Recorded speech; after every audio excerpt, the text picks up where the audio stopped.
আসসালামু আলাইকুম প্রিয় দর্শক সকলকে স্বাগত জানাই অভিবাসী আপডেটের নতুন ভিডিওতে। যারা এই ভিডিওতে যুক্ত হয়েছেন দেশ এবং প্রবাস থেকে, জানিয়ে দিব গত 24 ঘন্টার গুরুত্বপূর্ণ অনেকগুলো ইনফরমেশন যা জানার অপেক্ষায় রয়েছেন। আপনি নিজে জানুন, একজনকে জানান, ভিডিওটি শেয়ার করে চ্যানেলটি সাবস্ক্রাইব করে ফেসবুক পেজটি লাইক ফলো করে যুক্ত থাকলে আমাদের প্রতিদিনের আপডেট তথ্য প্রতিদিন দেখতে পান। জুলাই মাসের 9 তারিখ আপনি কোন দেশ থেকে এই ভিডিওতে যুক্ত হয়েছেন কমেন্টস করুন, ইনশাআল্লাহ আপনার কমেন্টসে রিপ্লাই করব। ধারাবাহিকভাবে লিবিয়া থেকে ইতালি এবং লিবিয়া থেকে বর্তমান সময় গ্রিসে গেম অব্যাহত রয়েছে। গ্রিস কর্তৃপক্ষের কঠোর অবস্থানও এই গেমগুলো বন্ধ করতে পারছে না, যার প্রমাণ পাওয়া গেছে গত কয়েক ঘন্টায় রেকর্ড সংখ্যক নৌকা গ্রিসের উপত্যকা দ্বীপগুলোতে আসা এবং বিপদগ্রস্ত নৌকার সন্ধান পাওয়া।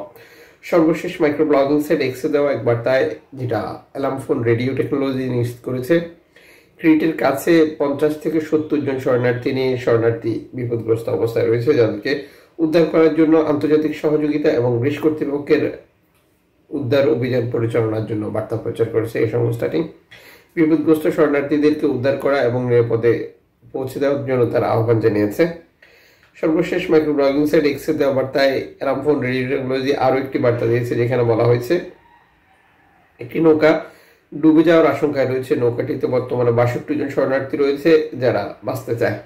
অ্যালামফোনের সাথে যোগাযোগ করে তাদের অবস্থান তারা জানিয়েছে এবং নৌকাটিকে উদ্ধার করার জন্য অ্যালামফোনও যথারীতি গ্রিস কর্তৃপক্ষের কাছে বার্তা পাঠিয়েছে।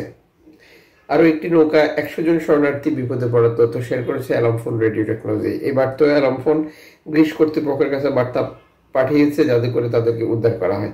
এদিকে সেওয়াজ সর্বশেষ মাইক্রো ব্লগিং সাইট এক্সে দেওয়া বার্তায় নিশ্চিত করে যে তাদের যে চলমান অভিযান রয়েছে ভূমধ্যসাগরে বিপদগ্রস্ত শরণার্থী উদ্ধার করার জন্য, সেটি অব্যাহত রয়েছে। সর্বশেষ তারা 52 জন শরণার্থীকে উদ্ধার করা এবং তাদেরকে ইতালির পর্যটতে পৌঁছে দেওয়ার কাজটি সম্পন্ন করেছে। এই সংস্থাটির জন্য আমাদের পক্ষ থেকে স্পেশালি ধন্যবাদ। বিপদগ্রস্ত লোকজনকে এইভাবে উদ্ধার করে তারা ইউরোপে পৌঁছে দিচ্ছে, যেটা ইতালিতে।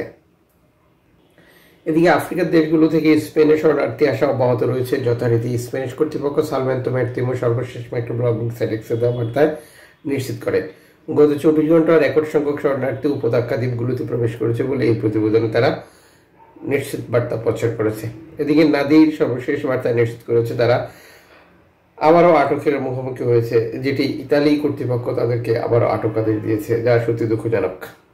এর আগে গত মাসেও একইভাবে এই সংস্থাটিকে আটকে দেওয়া হয়েছিল। এবার শরণার্থী উদ্ধার করার পর আবার যখন তারা উপকূলে ফিরে এসেছে তাদেরকে আবারও আটকে দিয়েছে। আর এর মূল উদ্দেশ্য হচ্ছে ইতালির প্রধানমন্ত্রী জর্জিয়া মেলোনি এবং কঠোর ডানপন্থী সরকার, যেটা যৌথভাবে পরিচালনা করতে, তাদের ইচ্ছে হচ্ছে এনজিও সংস্থাগুলোর কার্যক্রম সীমিত করা, বাধা সৃষ্টি করা, যাতে করে ভূমধ্যসাগর থেকে কোনো শরণার্থী উদ্ধার করা না হয় এবং তাদেরকে ইতালিতে নামানো না হয়। এরপরে এনজিও সংস্থাগুলো এই সকল বাধার মুখে লড়াই করে যাচ্ছে এবং তাদের কার্যক্রম চালিয়ে যাওয়ার সর্বোচ্চ চেষ্টা করে যাচ্ছে। এদিকে সর্বশেষ অ্যালামফোন রেডিও টেকনোলজি 4:58, যেটি বিকেলবেলা নিশ্চিত করেছে একটি আপডেটের মাধ্যমে, বর্তমান গ্রিসের উপত্যকা দ্বীপগুলোতে 550 জন শরণার্থী বিপদগ্রস্ত অবস্থায় রয়েছে, যা আরও একটি নৌকা নিষেধ করে। ধারণা করা হচ্ছে যে এটি একটি মাছ ধরার ট্রলার ছিল।